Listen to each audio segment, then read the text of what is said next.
he iti pioke, no ranga unu, he au tōna.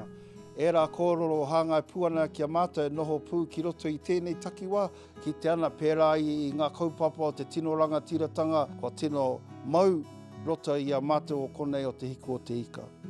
Koenei te wānanga Muriwhenua? Koenei, ia te wānanga ka pēnei, ko ngā mahi kai te tuatahi, ka pāka te tuarua. My darling and I returned home to the far north in 2000. We're lucky enough to come here to Te Rangi Āniwiniwa and help share our gifts and knowledge with our people, Muriwhenua. Mōhio pai tēnei ki ngā wāhi ka kohi e ngā kina mai rangi puta, tērā kāinga o Ngāti Kahu, ko ngā pāua, no roto te Arawa kaiwhare, no ahipara, mōhio pai nei ko ngā kōrero hāngai pū ki ngā kai o te kāinga.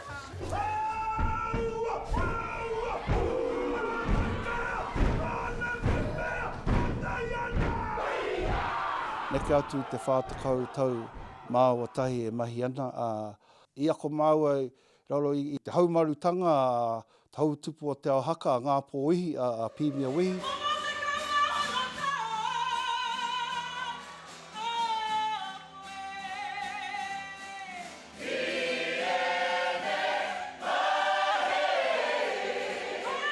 We do it because we have a love for our people, we have a love for our craft, and it's only right that we share. We share our gifts, we share what we've been taught with others. Knowledge is the key. Ko te tino akoranga, ko a tino mau ki te ngākau, kia noho whakaiti, noho whakaiti, noho whakaiti. Kia noho humari i ngā wā katoa.